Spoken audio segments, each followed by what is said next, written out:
bit. I don't know, he looks exactly the same to me. So maybe it's because the rest of me is aging just as well. But they've been a long time away. So we are happy to have them back home, at least for this weekend. They've been staying with us, like I said. So he's going to come up this morning and share a little about the ministry and share the word this morning. So welcome them.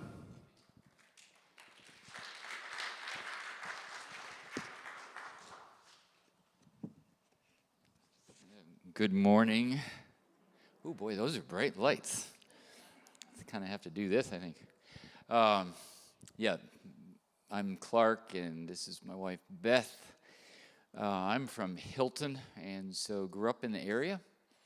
It was in 1982, and there will be a little video we'll put on in a few minutes, so we'll kind of recap it. But we got on a Greyhound bus in 1982, downtown Rochester, and had a sense of calling to missions. And I'm actually taking a few things from the video that are already included, so I should be short in my words. But I'll just underscore it with more of a personal thing than just a video, that we gave God a chance and started to embark out on missions, and it's now turned into, we're in year 43 of missions. So that means I'm 44 years old. Anyways. And God is so good. And this is really our home church. Pastor Don and Jane, right from when I came to the Lord in 1975, in a very short period of time, I got connected in the building, 2 buildings over here, and then up on the hill, and then of course the story goes on. And so it's really good to be back. It's been a long time, actually, in the last 10 years, and you see a little bit in the video that we have 18 missionary bases in Peru, Ecuador, and a part of Colombia. And the long story short, it's been hard for us to get back connected with churches in the U.S. because it's growing, and we've set out our yearly calendar more with pioneering works in different places. And so, but we're really glad to be here, and I'm enjoying the weather, because in the next few days I'll be heading down towards warmer climates. And so if it was this endless thing, I'm an upstate New Yorker that longs for spring, and then there's some trickery where it gets real nice, and then it says, no, we're not gone yet. And so, but we will be back in Peru a week from today. And let me just be kind of off the cuff here. So we're going to miss the Super Bowl. We're actually getting on a plane. And I shouldn't go into the sports world because I need to share a message. But I said to Beth, I says, well, there's good news and bad news. The bad news is that the Bills lost. The good news is we wouldn't see them on television on February 9th in the evening. So we'll be on a plane. But anyways, I'm getting definitely off course here. So let me just share a little bit of video. And you'll see a little bit about us, our kids, but most of all, the bigger picture of God's goodness to us. And so, Clark and Beth, a short story.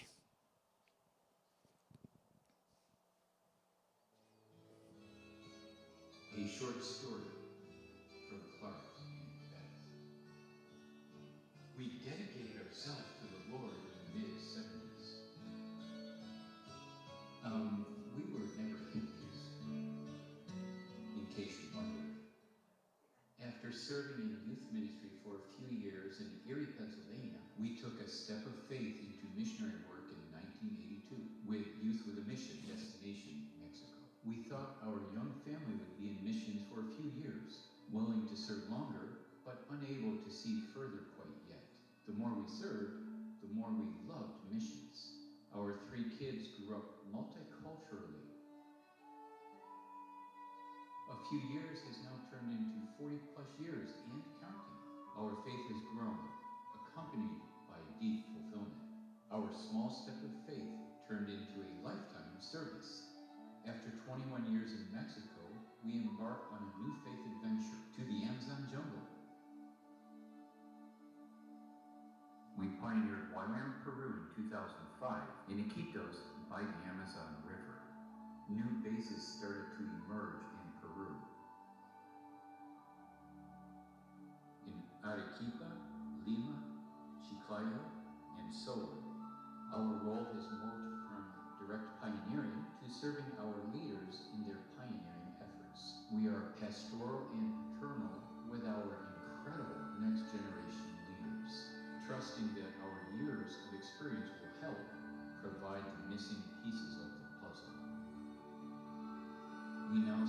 following bases in Peru, Ecuador, and Colombia, about 18, with new initiatives in South America,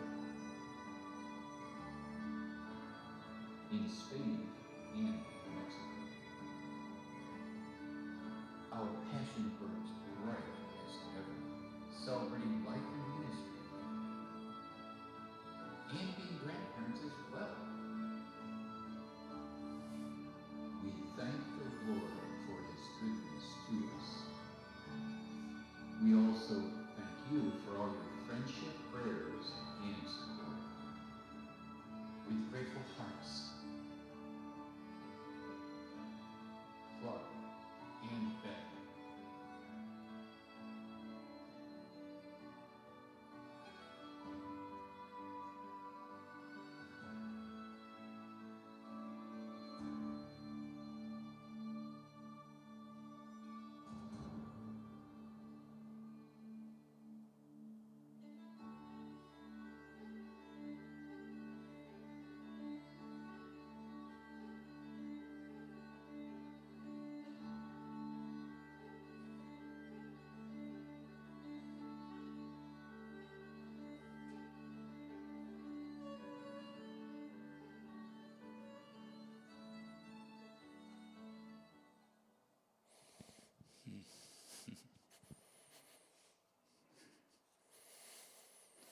Of course, I never get tired of seeing that because I know a lot of the stories behind all those images, and they're way beyond images, they're people. On a personal level, apply this also to our heroes in South America, and to all of us here, is that God has incredible things for everyone that's here in this room. God has incredible things for me. God has wonderful things for the Barnard family, which is my last name. And I want to make sure I make clear here, my parents are no longer alive. I am immensely grateful for my parents. I want to make sure that's really set solid in our minds here. But then I'll also add the word but, which changes course a little bit. I had a good moral upbringing, but I didn't necessarily have draw near to Christ upbringing. And so there was a pocket of me that probably didn't develop quite as much because, that was the path that we took as a family. Go to church on Easter Sunday and maybe Christmas type of thing. And I give more credit than that. I'm trying to be, being very black and white. My parents had at least a fear of God. And then as I gave my life to the Lord, and my brother gave his life to the Lord, my brother passed away at the age of 23, but in that window way back then, for those that are part of this congregation, had a big impact, his life and his testimony in his short life. And so my parents warmed up to the Lord in due time. But I'm coming back to myself. For us Rochesterians, we might remember that, I remember there was a skit in the church over here, a couple houses away, about the Yellow Mama God, also known as Eastman Kodak, which, well, goes without saying, that company is nothing, hardly even a shred of what it was before. And so with my father, with 11 brothers and sisters, almost all working for the Yellow Mama God, then my destiny in life was to follow that pathway. Again, I think you know that I'm not disdaining any of that for any of us that might have a similar type of job nowadays. But in my case, it was like there was a divine calling that was latent within me, but I needed to discover it. And so in the video, it actually says, we went out into missions, and so after serving in youth ministry, I had a sense of calling, and we had our son, oldest son was born, and then Beth is pregnant with our daughter, Sylvia, and I'm going to step out of all my comfort zones more than ever before and go into faith missions with YWAM, known as Youth with a Mission, but also known as Youth Without Any Money, and so it's one thing to do that as a single guy with a backpacker. We say mochileros in Spanish, but it's another thing to now have this family that's starting to grow, and not too far down the road, stepping into missions. Now we have our oldest son going to start going to school, and life gets complicated. And I remember it was like that I gave God a chance. There's some things in my testimony of prior to this, of bicycling from coast to coast, from the Pacific to the Atlantic, with 5 other guys from Houghton College, just trusting God to cross the entire country and have favor in ministering camps and churches and jails and so on. So I had a little taste of God being spontaneously there and providing in ways that were just absolutely off the charts phenomenal. Are you tracking with me? So I'm this guy that's, kind of in the motorized world. If you just kind of follow the path of security and get the paycheck, and somehow God is prodding me for something that intrigued me but also terrified me. Live by faith. And so I gave 3 years of my life to missions, and I thought that impressed God. I think he should be given our whole life, And you don't buy into the lordship of Christ on the payment plan, and so it should be all, But I gave him some. I gave him 3 years. I think you understand that I was willing to be there more than 3 years, but honestly, I couldn't see too far down the road in our early to mid-20s. And now it's been 42 or 43 years. And so there's a lot of layers in that video that I'm very aware that I'm stepping out in obedience, or have stepped out in obedience to the Lord. And now it's been 42 or 43 years in missions. But I can't forget my kids, nor my grandkids, nor we don't have them yet, but grandkids someday, and so on and so forth. It's no small thing that when I got on a bus in Rochester in 1982 with Beth, there's something that happened. There's a little click that happens, and it opens up the door for Gemma, Angie, Nathaniel, and Willie, and those are our 4 grandkids that you saw on the screen, to enter into in greater measure of what God has for them, then perhaps maybe I will be able to live out in my life. In other words, I'm still discovering my destiny. Does that make sense? And so then with our kids, loving the Lord, and we've had little bumps here and there with our kids. I'm not going to hide any of that. Fortunately, no disasters. That sometimes happens. But we have lovely kids that press into the Lord. And so now I look at my grandkids, and just as a little parenthetical, I will get into the message pretty quick here, but there's a few different layers of me in terms of being a grandparent, okay? One is the fun side.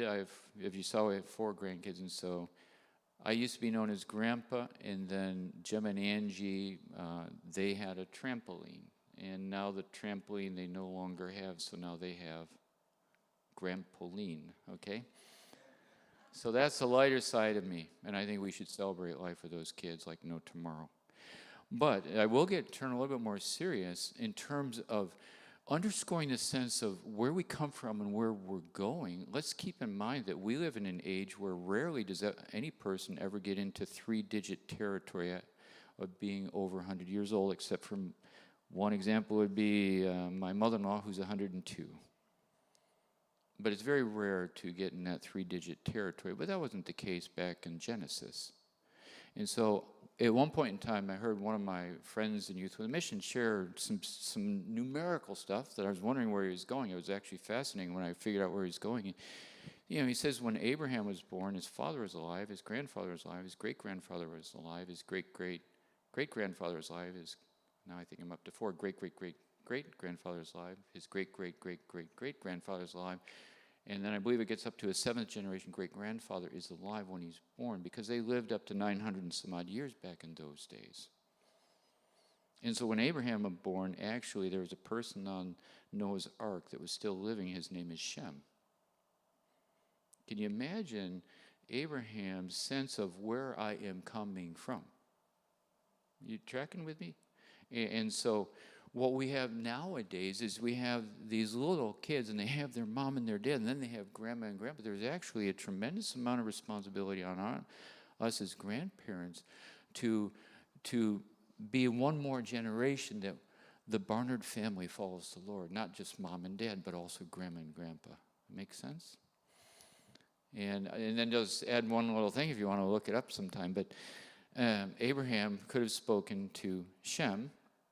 Shem could have spoken to, I think it was Lamech. Lamech could have spoken to Adam. Abraham could have heard third-person stories about the Garden of Eden. Does that start to blow your mind a little bit? And so there's depth in what I'm sharing that I'm trying to be concise in my comments, but when I say, gee, I was destined maybe to follow the pathway of just getting the comfortable corporate salary, and now I'm living by faith, it's because I don't have the same thing that Abraham had. And I'll end with this with respect to Abraham is, when God said he would be a father of nations, the scriptures never really tell us that he struggled with that. He struggled with the idea, but God, look at my wife. There's no way I can have a kid. But can you imagine the family reunion of Abraham? It's not a small group. And so, anyway, so then just a sense of perspective. So I think I went far enough down that pathway. Let's go ahead and move into the message. This is our home church here. It's been our home church for a long time, and I'm glad to be back. It's been hard for us to get stateside in recent years because of the pandemic, as well as we have a lot of growth happening in South America, so we spent more time down there. So why don't we go ahead and start here. And this morning I'd like to share about what's known as the Joseph story. This story is, at least the high points of the story is really well known. We'll still walk through it a little bit. We'll kind of go through it once and then go through it a second time that goes a little deeper into the story. And if you want your reference points, start in Genesis 37, where Joseph has a couple dreams and so on, and actually gets sold into. There's a lot of things that happen in that chapter 37. And then 45, we'll get to all these. And then 49 is up there because it's when Jacob is about to die. He's giving out proclamations to all 12 sons. And so why don't we just go ahead and move ahead one more picture, one more slide here. And if you ask the question, who is the protagonist in the Joseph story? I think, and I understand, most people would say it would be Joseph. And if we know the Joseph story, he's a man of integrity.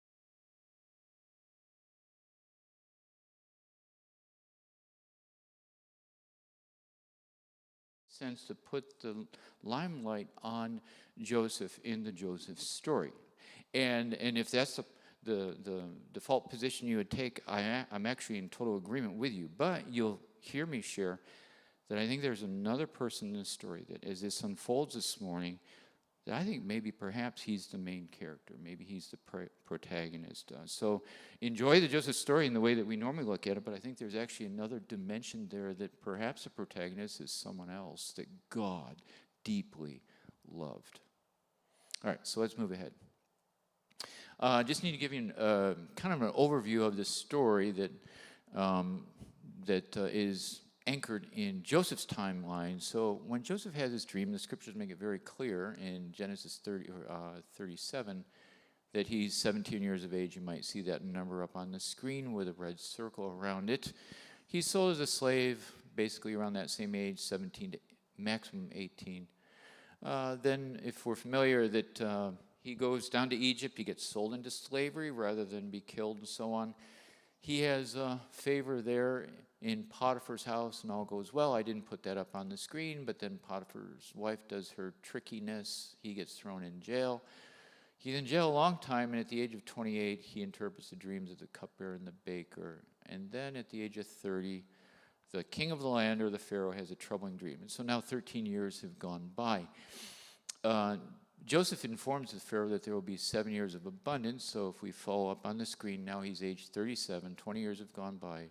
And then Genesis 45, in the opening verses, it tells us that we're in the second year of famine, and that's where we determine that he's actually 39 years old. So there's 22 years here.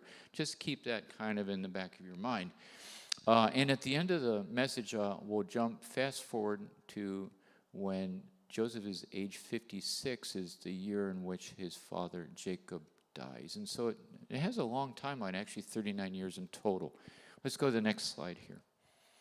And just to have a little bit of an orientation here, there's 12 sons. Now, just make sure that we keep in mind that there's these 12 sons actually come from 4 different ladies, 2 wives and 2 concubines. And I won't go too far into that, but can you imagine the family life? I mean, what a disaster. And you can use your imagination there. I can't imagine 4 ladies under the same roof and 1 man. That's like... Anyway, but also, in these boys were actually grown. They're actually born in very, very quick sequencing. It was very compact because they could be delivered through 4 different ladies. But there's a group that here. I think the next slide that there would just be this group of 10 that they're actually bonded together in very ugly ways, especially deception and lying and things like that. And so that's why there's a box around them. So just keep in mind the 10 stooges is what I like to call them. And it's a tragic comedy when you look at their lives. Mostly tragic, but sometimes it's so tragic we just need to kind of half laugh. And so we'll be looking at them as a group definitely as we move forward. And now let's move one more ahead. Oh, yeah, okay, I just threw in that picture. It's a dramatic picture that apparently is Joseph. I'm not sure. And so let's go to the next one. And then, and you see in red, and I'm trying to not overwhelm us with information, but just give you a heads up that we'll be zoning in a little bit on those 4, the oldest Reuben, the 4th born Judah, Joseph and Benjamin, the 2 favorite sons of Jacob. And of course, those 2, Joseph and Benjamin, came from the dearest wife of Jacob, and so they were the 2 special ones. They came right at the end. So just be aware that we'll be coming back to these 3 or 4 as we move through the message. All right, so let's move ahead. All right, there's just a few pictures I found that I found very well done. So we're probably well familiar with this story. This, of course, would be Jacob with his favorite son, who is Joseph. Okay, and let's go to the next one. And then this is just a caricature that I found of in Genesis 37. There's twice, Joseph has dreams very similar. He has 2 different dreams, but very similar.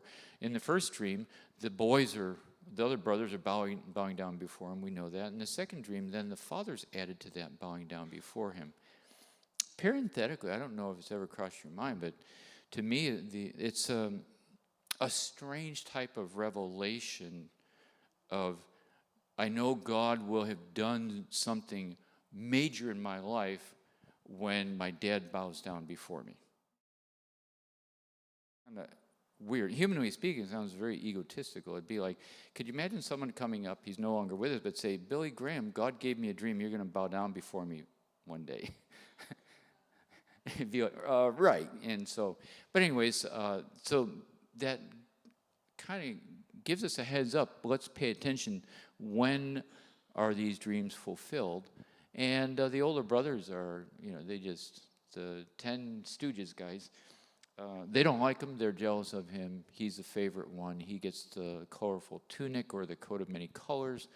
And so there's a divide right there. The 10 older ones hate the younger 2. So let's go ahead. And so this context here is that the 10 brothers take the cattle up to northern Israel, to Dothan, and they're taking care of the cattle. And way down in the south, Jacob says, hey, Joseph, here, take some food, see how your older brothers are doing. And so Joseph is traveling north. He brings food to them. And, of course, now it's just the 10 brothers and Joseph. The 10 brothers hate him. They're jealous of him. Dad is not even nearby. And that's how the opportunity arises for them to kill him. And Reuben says no. And then it goes on. They throw him in a cistern. He's anguishing. He's crying out. And then eventually in the next slide, this is the solution that was found. They sold him into slavery, and he's taken off to Egypt. So a lot of this story we know, but I'm still just recapping it. And the brothers came away with 20 pieces of silver and head back home and fabricate some evidence with some animal blood. I think it was goat blood, but anyways, blood to have the father come up with the conclusion that Joseph is no longer alive. And so we know that he goes down to Egypt, and he has favor with the Pharaoh. Let's move ahead. And this is jumping ahead. I skipped the whole thing with Potiphar and Potiphar's wife. This would be at the age of 28, where the cupbearer and the baker are represented in this pictorial here. And so he says to the cupbearer, he says, Your dream, your nightmare is such. Don't worry about it. You're going to be restored to your position in a matter of, I think, 3 days, if I remember right. And then he says, Baker, he says, go out and buy a coffin. The clock's ticking, and it's really short. And it comes to pass. And then he says, cupbearer, it's an unjust thing I'm here. It's this lady called Potiphar's wife. And cupbearer, can you put in a good word with the Pharaoh? And the scriptures tell us that 2 years go by and the cupbearer has a lousy memory. Which is kind of like, I won't go there, but I can just imagine him sitting in the cell thinking, surely they'll have some appeal be done, and then 2 years go by.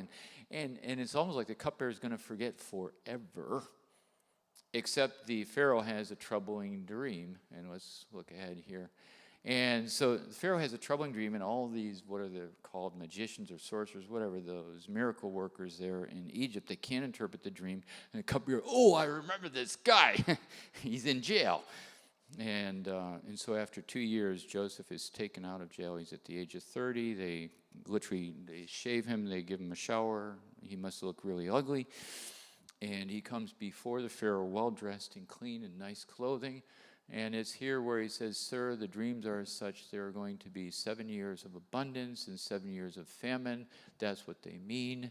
And so get ready for it. And then the Pharaoh, immediately it's like, you're the guy. Not only is he the administrator, but he has an authoritative ring, which there are different titles that could be given.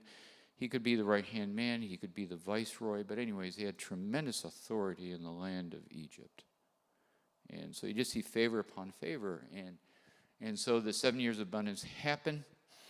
But the famine is presented more or less in the context of worldwide. So it affects Israel as well. So then we get into the second year of famine is about the time that they're running out of food back in Israel. So let's look ahead here.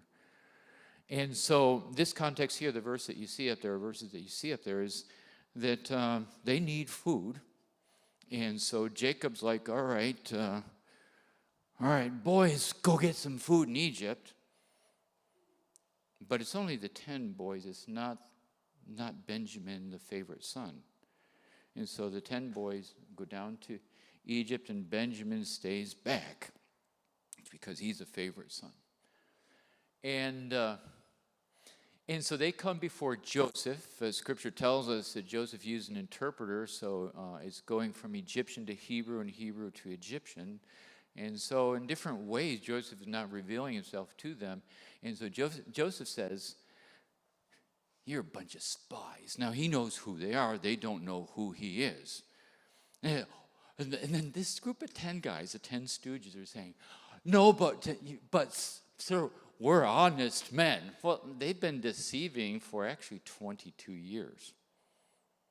In a sense, through passivity or perhaps intentionally, these guys are not honest men. And he says, but they feel threatened by this Egyptian authority. He says, your servants are honest men, not spies. Oh, not us.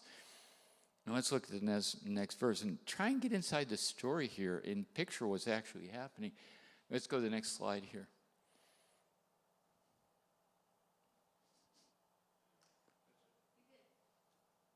Oh, yeah, I'm sorry. Okay, my mistake. Go back. Yeah. Okay, yeah, I was, for some reason, I didn't. Okay, so then Joseph says, no, you're here, you're trying to find the unprotected, you're trying to take advantage, you're infiltrating. This is how they try and convince him. So I'll get down here as if I'm like the guys here. It says, sir, look, we're 12 brothers. Is that true? Yeah, okay. All right, so far so good. And they're saying, and the sons of one man. Well, that's true as well. Who lives in them? That's true. And they said, the youngest is now with our father. And what's the last thing they say? And one is no more. Who are they talking to? It's like, they're kind of like, yeah.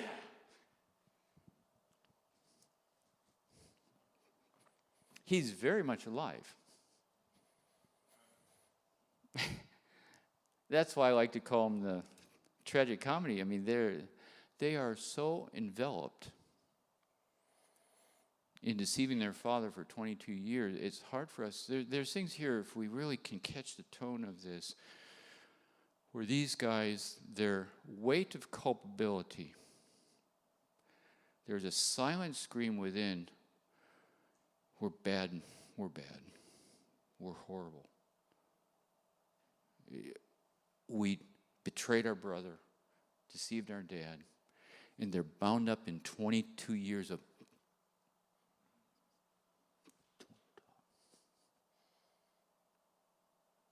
until they die, I think. And so Joseph puts him in jail for 3 days. Let's look at the next one here. And while they're in jail, knowing that this is roughly 22 years after the occurrence, Reuben says to them, surely we are being punished because of our brother. They're talking about when they sold Joseph 22 years before. We saw how distressed he was when he pleaded with us for his life, but we would not listen. That's why this distress has come. We're in jail in Egypt because of Dothan and selling him in slavery. They were not released from culpability. It didn't just dissolve away.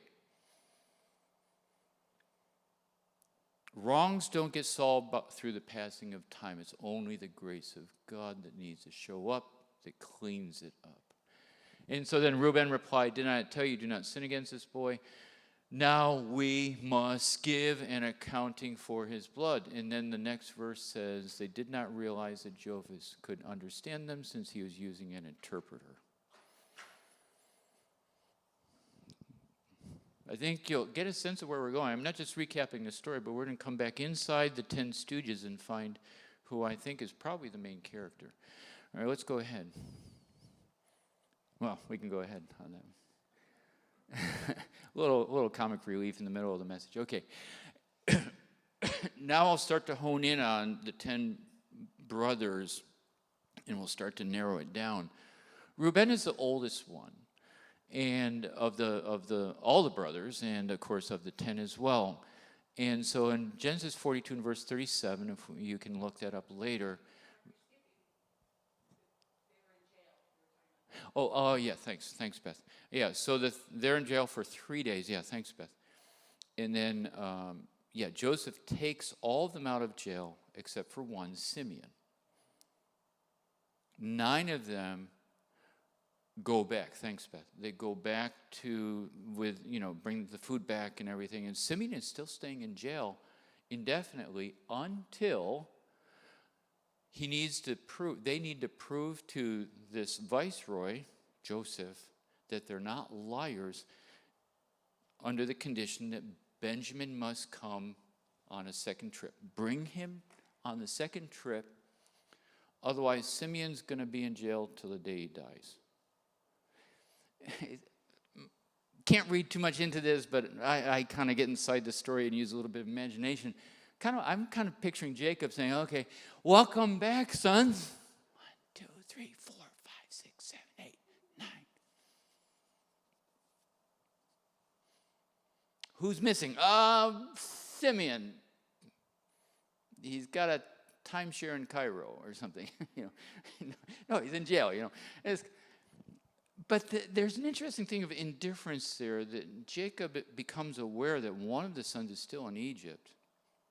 But there's a relativity there that, let him stay down there, because as the story comes down, it's like, he's mad at his boys, like, why did you give all this information to this Egyptian guy about Benjamin? Why didn't you do this?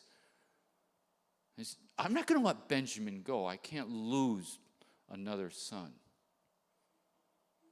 But then the food runs out. And so the older boys, Reuben, then thank you, Beth. Then we get back on track. Reuben says, Dad, we got to go down to Egypt, the 9 of us. And, if Benjamin goes with me, if anything happens to him, you can kill 2 of my sons. Because you're going to have 2 dead sons in that case, so then I'll match it. And for some reason, the oldest son couldn't convince the dad. No.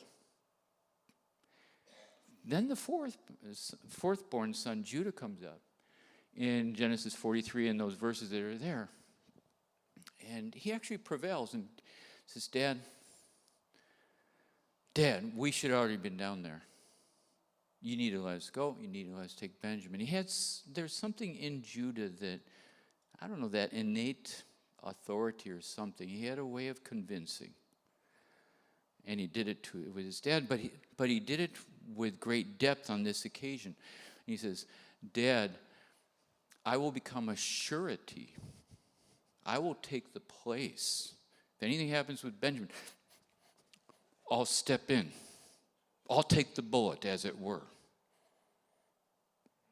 I'll give myself.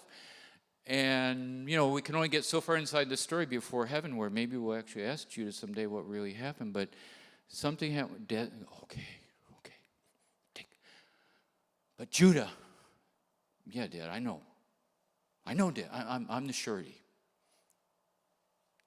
Judah, yes. I'll fulfill my word. On that basis, the 9 plus Benjamin go back. And yeah, there's a little bit of the verse that discloses that up on the screen that I covered more paraphrasing. And let's move ahead. All right, and so they get down there, and the things are going wonderfully well. There was things about the silver being refunded on the previous trip and all, and they're kind of worried. They'll probably think we're thieves. And then this official says, "No, let me open up your account. No, your account's all clear with us. Don't worry.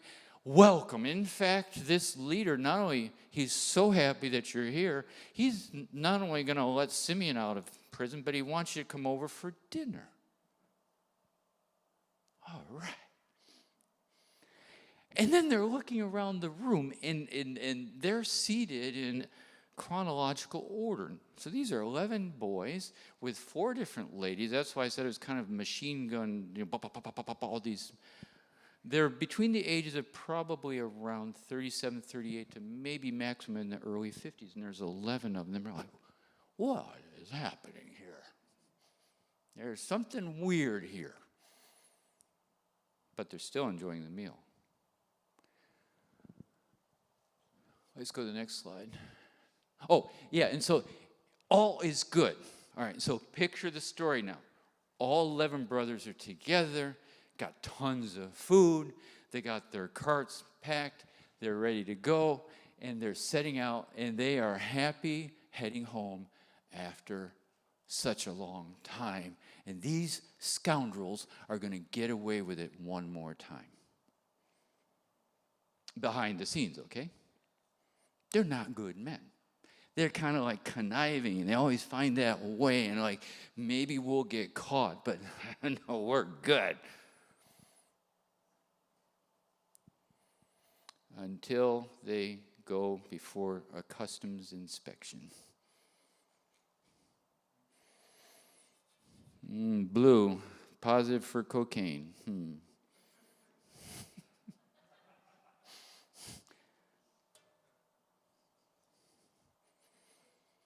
Yeah. Whose backpack is this? Got this little silver chalice. Who is it? Benjamin.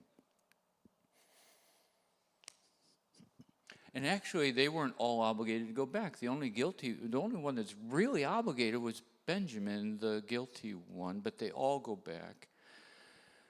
And let's go ahead, one more slide here. Okay. Oh, let's just back up, because this will be a distraction. We'll come back to this in like 10, 15 seconds. Go back one. No, the other way. Other way. If you can go backwards. Yeah, thanks. Okay. And so everything crumbles there. And who comes to the forefront but the one who said, I'll become a surety for Benjamin, and his name is Judah.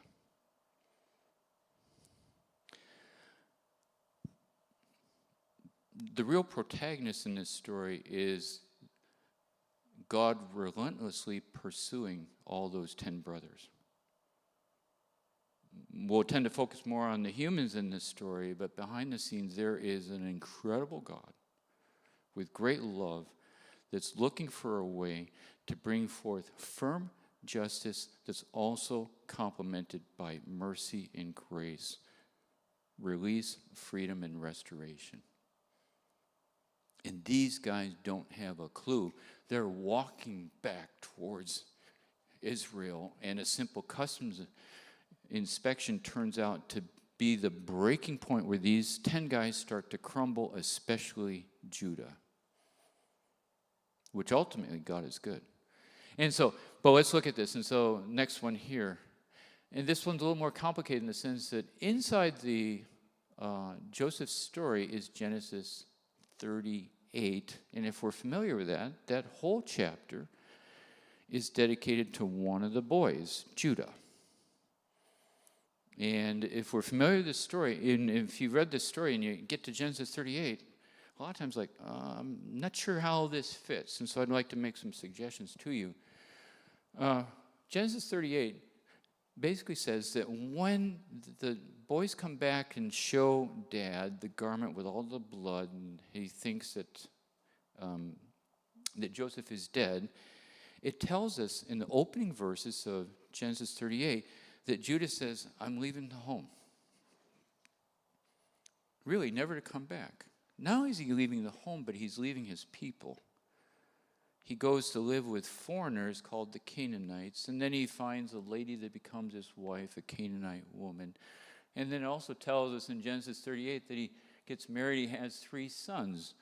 Now, and so this is happening after Joseph is sold into slavery. There's a 22-year limit window here. And so as we go through Genesis 38, we're going through 22 years of time to the point that the oldest son now can get married. And so we're a long ways down the road here where the boys are getting, or the oldest boy is getting married not too long before they're buying food in Egypt. And yet, if we know the story, there is things that displease God about intimate relationships in that marriage, and the scriptures simply tell us that God strikes the oldest son dead. According to the culture and customs, the second son then takes the sister-in-law as the wife as a way to honor his dead brother. He does the same thing, essentially. He displeases the Lord, and he's dead. There's only one son left, and now Judah has tremendous fear and so on, doesn't want to give him away and so on, fears the worst. And then he even kind of has another spin to it. I don't think we have too many kids here, but anyways, I'll still be careful. At the end of Genesis 38, he has an illicit relationship with his daughter-in-law, and he comes to the conclusion that she is more righteous than he is. When I read Genesis 38, on one occasion, it was like, why? All of this about Judah, and in the latter part of the message now, I believe that the main character in the story is the fourth-born son, Judah. He actually shows up every place in the story. And after I kind of contemplated Genesis 38, why, I just had a sense of pay attention to him in the story. He's interwoven, without exception, every critical point. And so let's look at this just to detail it. Move ahead here. And so Judah shows up at every key point in the story. In Dothan, when the brothers want to kill Joseph, it is Judah that persuades them to sell him as a slave instead, the fourth son. Reuben was out in the field. They think, pardon me, maybe doing number 1 or something is what they kind of say. But anyway, pardon me for saying that. But anyway, so while the oldest is gone, it was like Judah just texts up and let's sell him as a slave. All right, let's do it. So they follow his lead. It's Judah that convinces Jacob to let him take Benjamin on the second trip to Egypt. And then when down in Egypt, when the 11 brothers leave Egypt, the silver cup is found in Benjamin's baggage. Judah steps up to, I will be a surety for him. He's there again. He's interwoven in the entire story. Well, let's look ahead here. And then Judah comes before the Egyptian lord and pleads with him to make him a slave instead of Benjamin. You know, it's an interesting thing that when we read about the two dreams in Genesis 37 and we're wondering, like I said, it's a bit strange, you know, having them bow down before as a sign of someone fulfilling a divine calling, but that's what happened. And it was the oldest son that, my Lord, take me in the place of him. If we get inside the mind of Joseph, it's like, this is the dream. And it's the one that sold me into slavery. It's the one that prevailed.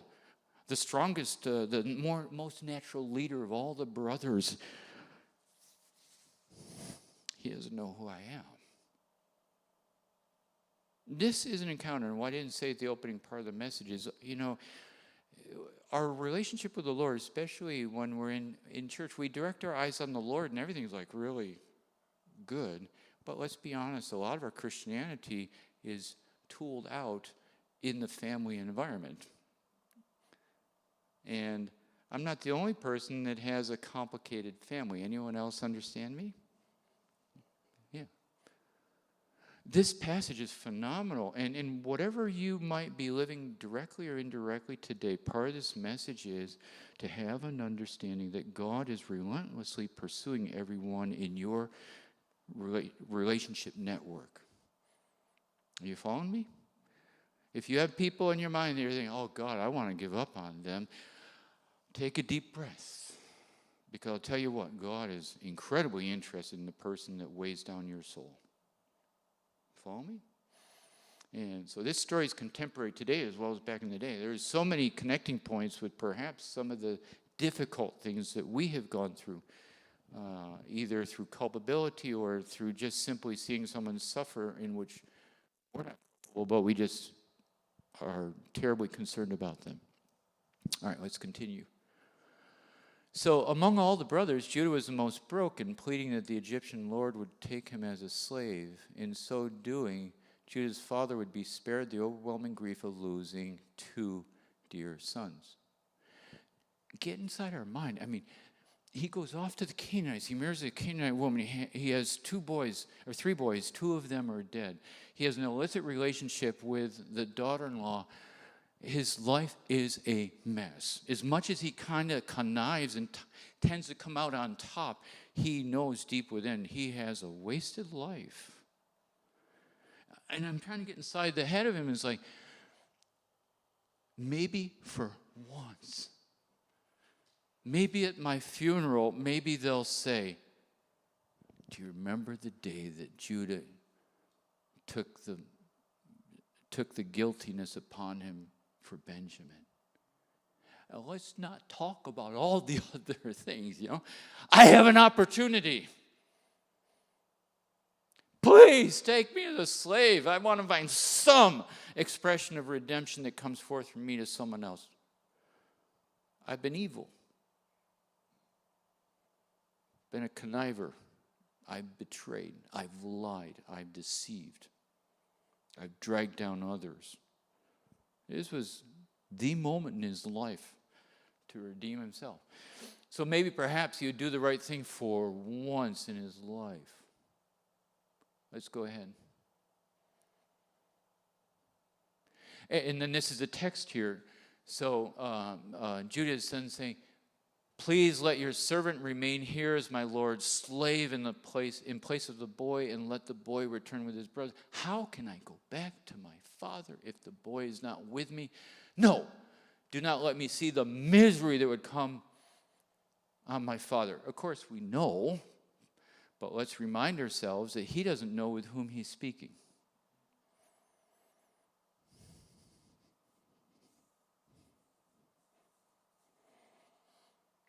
Joseph's memories of Judah are horrible, and now, can you imagine the opposite side of the coin? It's like, God is moving in the worst of the worst. And so then, and then we know the response in a certain sense where it says, then Joseph could no longer control himself before all the attendants, and he cried, get everybody else out of here! Just these Jewish guys. Get out, get out, get out! I'm your brother. I mean, can you get inside that room? I mean, these guys are stunned. It's like, I guess it is. I speak Hebrew. ¿Cómo estás? You know, I don't speak Hebrew, so I have to use Spanish. Estoy súper bien. Yeah, anyways, whatever. Chévere. That's a slang. Okay. And then he even tells us that he wept so loudly that the Egyptians heard him. Keep in mind those thick stone walls. This was not a whisper. This was a clamor. And even Pharaoh's household heard about it. Something happened. Breaking bonds, breaking guilt. Let's look ahead here. After 22 years, Joseph's dreams come into fulfillment. And there's a little bit of comic relief here, so I found a short little video that maybe they did this after a little while, so it's about a 20-second video, I think. Maybe this is the bros celebrating, okay?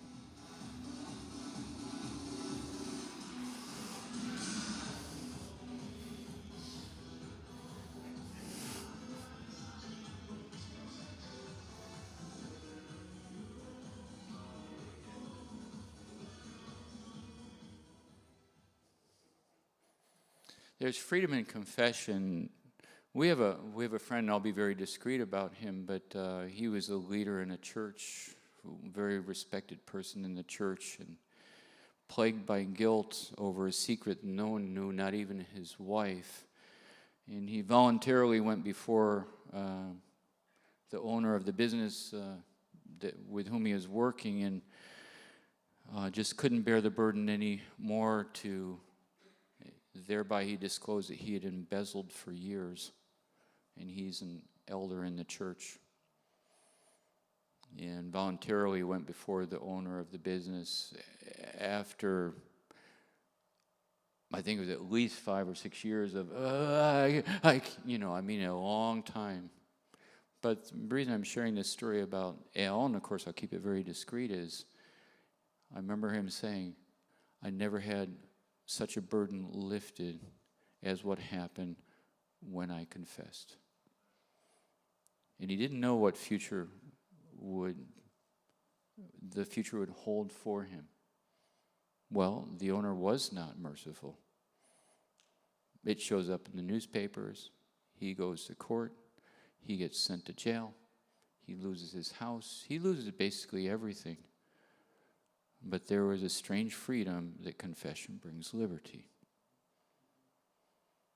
I highly respect him.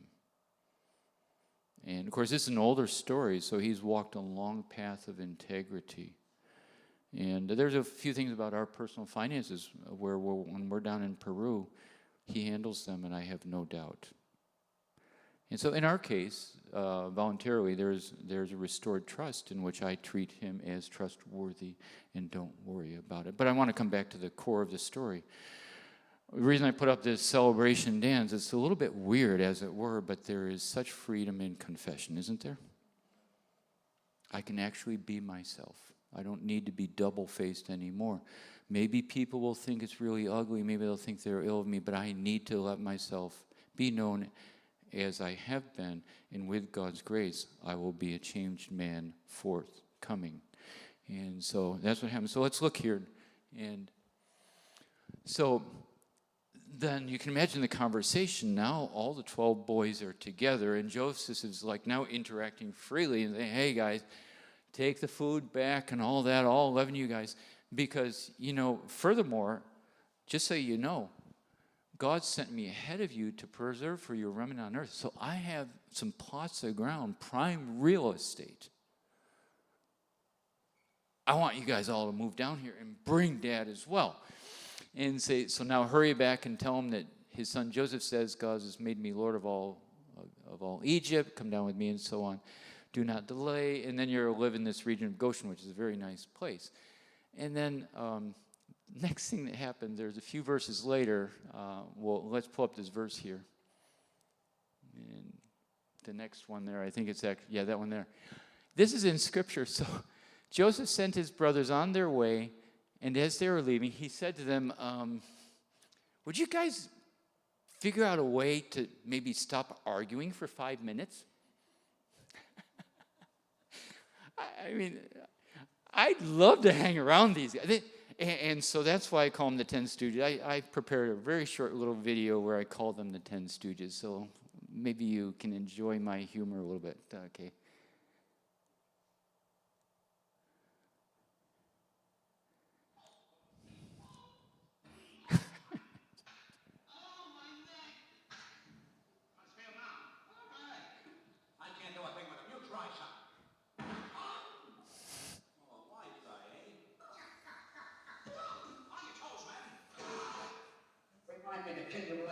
I'll make another. I changed my mind. I gotta do it now. Okay. Another occasion, maybe we can, and it's a true thing, I've actually studied biblical understanding of a sense of humor, and there is gracious humor, and then there is the other type of humor. But anyway, so hopefully you didn't mind that little comic relief for about 20, 30 seconds. But it was a band of guys that was like no other, okay? Let's move ahead here. And we're not too far from, I'm bringing in the finishing. I'll tie some things together. We still have a little bit more to cover, but I'm aware that I need to try and land this fairly soon. All right, so they need to walk around 750 kilometers, let's say 475 miles. Can you imagine walking? Parenthetically, they made all sorts of trips over those 56 years, and it was thousands and thousands of kilometers or even miles. But can you imagine walking 750 kilometers or 475 miles and trying to come up with a note that you can write to Dad to say, I'm sorry of 22 years of deception? What would you write? It'd be like, Dear Dad, I'm sorry that... No, I think let's change it. Dear Dad, I am so sorry that... No, I'm so very sorry that. You know, Dad, I am really sorry. No, Dad, I'm like really, really sorry that. Dad, I am really, really, really sorry that. Really. And the reason I put that up there is, and of course I'm going to hone in on Judah because he's the ringleader, but also the others, but Judah primarily. Try and put yourself in his shoes. 22 years of deception. My impression, if there are things that go beyond words, are there not? Sometimes it's only groanings from within. My picture of this is maybe he said, Dad,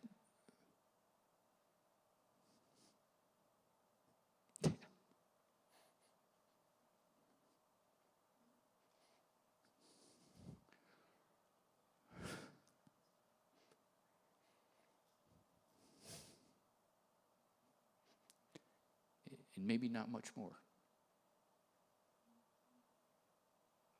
This is deep. This is hard. This is God showing up in a family that has problems. And God's grace is prevailing. Nothing cheap here. Actually, it cost a lot, but it was worth it. Now let's look ahead here. Oh, and so there's three things here that I noticed in the story that I was like, whoa. Wonder how you might view this as well. I don't know, when I was reading the passage over the years, it was like there's a sense here that the same thing that Judah imposed on others, he actually suffered the same himself. So what happened? He banishes Joseph in exile for 22 years. Well, let's look at Genesis 38. He places himself in self-exile for 22 years. Are you following? There's a sense of God's justice that shows up prior to his expression of mercy. The next thing that I noticed, let's go to the next slide here. Jacob concludes he has a dead son, and his gray hair would go down, however it is. It's almost like a King James English, but anyways, he would have overwhelming sorrow if he loses his second son. Jacob fears he lost a son, will lose a second. He actually never lost any. In Genesis 38,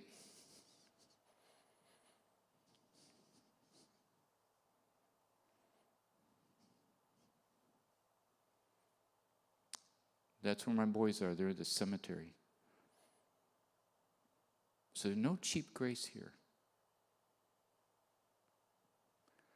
And then the third thing that happens,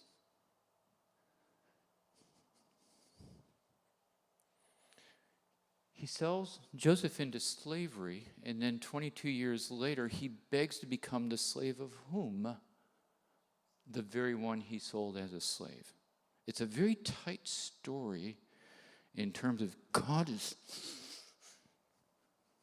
tightening down the screws of justice, but also giving a pathway towards brokenness, humility, forgiveness, grace, and restoration. Make sense? All right. So, he was broken, humbled, healed, restored, and blessed. They're just a beautiful, and that really isn't intended to be a teaching, 5-point teaching, just kind of some observations. He was broken, he was humbled, he was healed, he was restored, he was blessed. And let's continue. The rebel rouser is forgiven, redeemed, and blessed beyond all measure. Let's continue. Just a few things I saw of, this is when Jacob moves down to Egypt and lives the last 17 years of his life. So now it says that we're one happy family. I imagine they still had their bumps in the road, but they are super way better than they were before. And then we now see in the next picture a depiction of Jacob nearing his death after 17 years. He's an elderly man. And so the last thing that Jacob is essentially going to do is make a proclamation to all 12 sons. So let's look at this. Of all the 12 sons, if you look in Genesis 49, who gets the greatest blessing? The rabble-rouser, the broken one, the contrite one, the conniver but converted, the one inundated by grace, the one forgiven, that experienced mercy. And it's actually kind of almost like poetic, so we don't need to read a lot of this, because it's, unless you love almost more like poetic type of language. But Jacob is saying to Judah, your brothers will praise you, your hand will be on the neck of your enemies, your father's sons will bow down to you, you are a lion's cub, Judah, and so on and so forth. And go through all of it and talks about him being prospered by being blessed, having a great future, about the nations and so on. And then let's look at the next slide. And in Revelations 5, verse 5, it talks about the lion of the tribe of Judah. And so it's interesting how through the lineage of the rabble-rouser, which important person was born into the world?